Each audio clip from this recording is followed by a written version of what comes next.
All right, now how do you solve this question?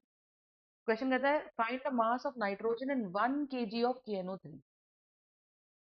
तो आप देखो 1 kg ऑफ KNO3 जो होता है वो बेसिकली 1000 ग्राम्स ऑफ KNO3 होता है। वो बेसिकली 1000 ग्राम्स ऑफ KNO3 होता है, सही बात है। अगर वो 1000 ग्राम्स ऑफ KNO3 होता है तो आप ये चीज समझे क्या चीज है। It says find the mass of nitrogen in 1 kg of KNO3। तो K का मास है 39, नाइट्रोजन का मास है 14, और ऑक्सीजन के एक एटम का जो वजन होता है वो होता है 16 times 3। So if I add this up, I get 39 plus 14 plus 14 plus 16 times 3 is 48.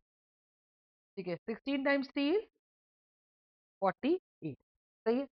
So it is going to be 39 plus 14 plus 48. So this comes out to be 39 plus 14 plus 48. So this is 101 ग्राम। तो अगर अब मैं unitary method लगाऊं तो ये मेरा molar mass आ गया 101 ग्राम पर मोल।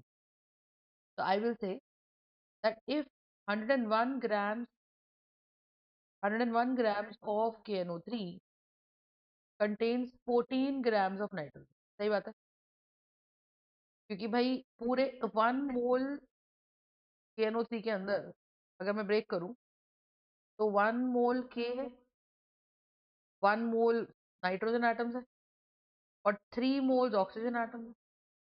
ये कैसे हुआ इसका एक्सप्लेनेशन मैंने अलग वीडियो में बना रखा है कि मॉलिक्यूल से एटम कैसे निकालोगे, एटम से इलेक्ट्रॉन्स प्रोटॉन्स न्यूट्रॉन्स कैसे निकालोगे।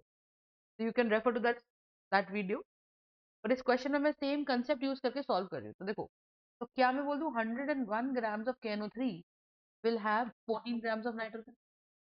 So 1 gram of KNO3 will have 14 upon 101 grams. So 1000 grams of KNO3 will have how much? So it shall be 14 over 101 into 1000. तो ये मेरा आंसर हो जाएगा 14 divided by 101 into 1000. So my answer here will be 138.61 ग्राम। इतना मास किसका आ गया? Nitrogen का इन 1000 grams of KNO3। 1000 grams बोल लीजिए या 1 kg ऑफ KNO3 बोल लीजिए। Is this part clear?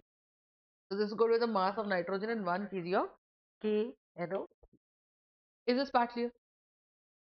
ठीक है, so this is going to be the answer. This is find the mass of nitrogen in 1 kg of KNO। Concept clear है? तो very simple question, unitary method based question है। तो 1 kg को बस मैंने grams में कन्वर्ट कर लिया और मोलर मास निकाल के बोला कि पूरे KNO3 के मोलर मास 101 के अंदर 14 grams of nitrogen. Is this part clear? Right, so this is going to be the answer, right? Thank you so much guys, we'll move on to the next question.